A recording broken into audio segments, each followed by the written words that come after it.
Friends, America అధ్యక్షుడు Donald Trump ఏం చేసినా కూడా డబ్బు కోసమే చేస్తాడు. తన సొంత లాభం లేకపోతే కనీసం పూచిక పుల్ల తీసుకొచ్చి కూడా తన పక్కన పెట్టుకోవడం. ఇప్పుడు భారత్ విషయంలో చాలా పెద్ద కుట్ర చేస్తున్నాడు. కానీ భారత్ చాలా స్ట్రాంగ్‌గా దాన్ని తిప్పికొడుతోంది. అసలు విషయం ఏంటనేది గనుక చూస్తే, ఇప్పుడు ట్రంప్ అనేవాడు 2025 సెప్టెంబర్‌లోనే ఒక శాంతికి సంబంధించిన ఒక సంస్థని ఏర్పాటు చేస్తున్నాను. ఆ! దాని పేరు బోర్డ్ ఆఫ్ పీస్. ఈ ఇజ్రాయెల్, గాజా ఈ ఈ 2 దేశాల మధ్య శాంతియుతమైన ఒక వాతావరణాన్ని తీసుకొచ్చి, ఇప్పుడు గాజా పునర్నిర్మాణం అంటే ఇప్పుడు గాజా ఎలా అయిపోయింది? మొత్తం అంతా కూడా దారుణం అయిపోయింది. అసలు యుద్ధం జరపడం ఎందుకు? ఆ ప్రదేశాన్ని దారుణం చేయడం ఎందుకు? మళ్ళీ మన దగ్గర నుంచి ఈ రకమైన వేషాలు వేయడం ఎందుకు? ఇప్పుడు ట్రంప్ ఏం చేస్తున్నాడంటే చాలా పెద్ద ప్లాన్ ఏసాడనమాట. ఏంటంటే ఇప్పుడు భారత్ అనేది ప్రపంచ దేశాలకు సంబంధించి నాలుగవ fourth largest economy India. Okay. మన భారత్ తలుచుకుంటే ఏదైనా చేయగలదు. ముఖ్యంగా ఎన్నో రకాల ఇన్వెస్ట్‌మెంట్స్ అమెరికా నుంచి ఇండియా, ఇండియా నుంచి అమెరికా. ఒక మాటలో చెప్పాలి అంటే ట్రేడ్ ట్రాన్సాక్షన్స్ కానీ, క్యాష్ ట్రాన్సాక్షన్స్ కానీ అద్భుతమనే చెప్పుకోవాలి. ఓకే.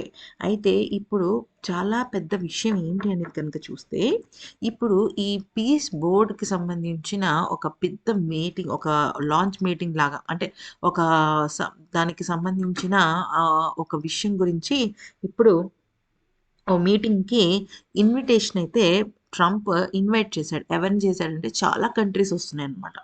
దానిలో యూరోపియన్ నేషన్స్ ఉన్నాయి. మన భారత్ ఉంది. పాకిస్తాన్ కూడా ఉంది. అయితే ఆఖరికి ఇక్కడ గమనించినట్టయితే రష్యా అధ్యక్షుడు పుతిన్‌ని కూడా పిలవడం అయితే జరిగింది. పుతిన్ ఎందుకు పిలుస్తున్నారంటే ఇక్కడ రష్యా అండ్ ఉక్రెయిన్‌కి సంబంధించిన గొడవకి సంబంధించి కూడా ఈ యొక్క peace board sorry peace board అంటే శాంతి సంస్థ అన్నట్టుగా అనమాట. అది ఉపయోగపడుతుందని చెప్పేసి పిలవడం అయితే జరిగింది. అదేంటి భారత్‌ని, రష్యాని ఎందుకు పనిగట్టుకొని పిలుస్తున్నారంటే, ఇక్కడే చాలా పెద్ద ట్విస్ట్ ఉంది ఫ్రెండ్స్. దయచేసి ఈ వీడియోని ఇక్కడి నుంచైతే మీరు కంపల్సరీ వినండి ఫ్రెండ్స్. ఎందుకనంటే, ఇదే అతి కీలకమైన విషయం. ఎందుకనంటే, ఈ ఒక్క వీడియోని లైక్ చేయండి, సబ్స్క్రైబ్ చేసుకోండి. అసలు మ్యాటర్ ఏంటంటే, ఇప్పుడు అక్కడికి వెళ్ళిన వాళ్ళు అంటే ఈ శాంతికి గాజా శాంతి సంస్థకు సంబంధించిన మీటింగ్‌కి వెళ్తే మనం టెంపరరీ మెంబర్‌గా జాయిన్ అయినట్టు. అయితే ఇక్కడ టెంపరరీ మెంబర్‌గా జాయిన్ అయితే ఏంటి? తర్వాత సంవత్సర కాలంలో పర్మనెంట్ మెంబర్‌గా అవ్వడానికి ట్రంప్ పెట్టిన నిబంధన తెలిస్తే దిమ్మ తిరిగిపోద్ది. అదేంటి అంటే 1 కాదు, 2 కాదు, 10 కాదు, 12 కాదు, ఏకంగా రూ. 90,000,00,00,000 మనం ఈ సంస్థలో మెంబర్‌షిప్‌గా జాయిన్ అవ్వాలంటే డబ్బులు కట్టాలి. నీకు క్లారిటీ వచ్చిందా? ఇక్కడ ప్రతీదీ బిజినెస్సే ట్రంప్‌కి. మ్యాటర్ ఏంటంటే, ఇప్పుడు ఈ గాజాకి సంబంధించిన శాంతి సంస్థలో మన భారత్‌కి ఇన్విటేషన్ వచ్చింది కదా! ఇప్పుడు మన భారత్ ఇన్విటేషన్ పట్టుకొని వెళ్ళిందనుకోండి. ఓకే. ఆ ఇన్విటేషన్ యాక్సెప్ట్ చేసి ఫస్ట్ మనకి 3 ఇయర్స్ పాటు టెంపరరీ మెంబర్‌షిప్ ఇస్తారు.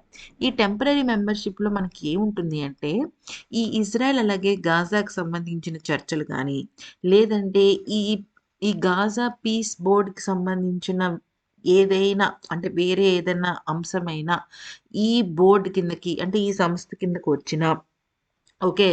లేదంటే దీనికి సంబంధించి ఏదైనా నిర్ణయం తీసుకోవాలన్నా ఓటింగ్ ఉంటుంది, మీటింగులుంటాయి, డిస్కషన్స్ ఉంటాయి, ఫైనల్ జడ్జ్‌మెంట్ ఉంటుంది. ఒక బిల్లులాగా పాస్ అవ్వటం ఉంటుంది. ఇలా రకరకాలుగా ఉంటాయి. సో, టెంపరరీ మెంబర్‌షిప్‌గా ఉన్నవాళ్ళు దాన్ని ఆమోదించాలి. ఇప్పుడు మీకొక విషయం చెప్తా వినండి.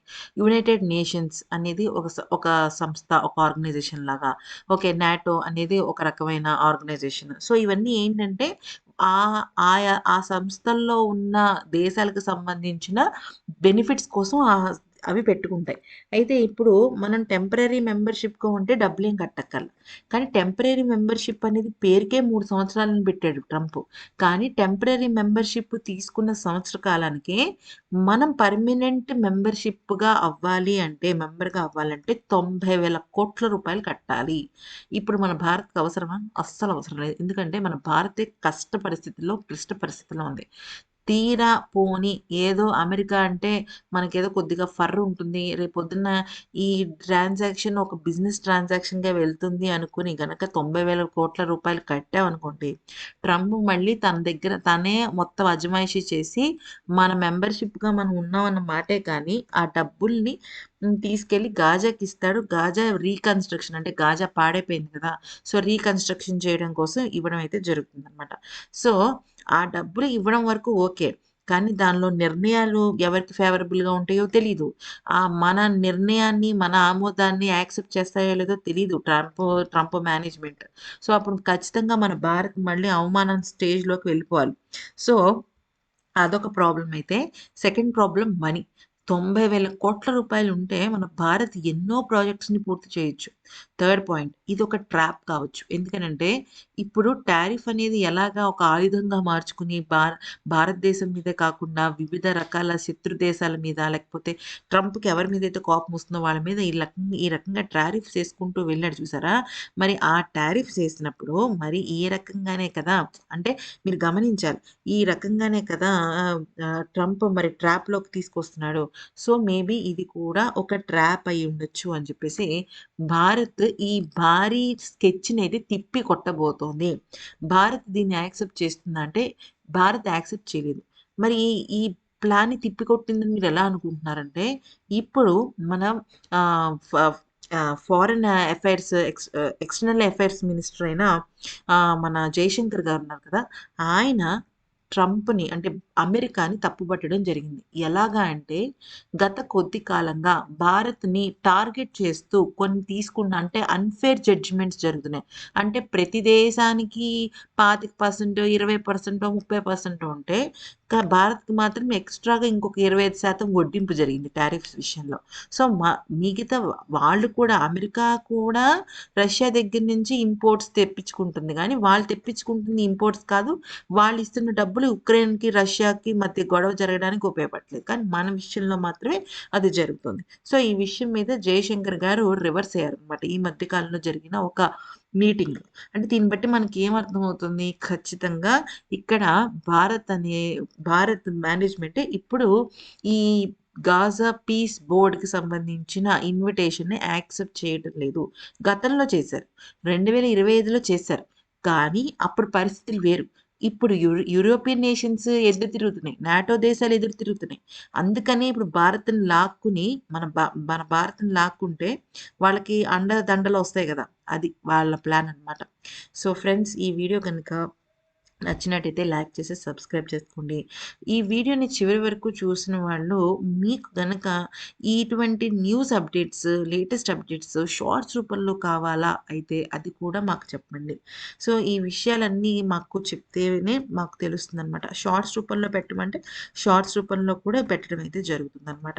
సో, ఈ విషయాలన్నిటి మీద మీ అభిప్రాయం ఏంటనేది కూడా మా కామెంట్ సెక్షన్‌లో చెప్తే మేము దాన్ని పిన్ చేయటం లాంటివి చేస్తామనమాట. ఈ వీడియో గనుక నచ్చితే లైక్ చేసి సబ్స్క్రైబ్ చేసుకోండి. Thanks for watching.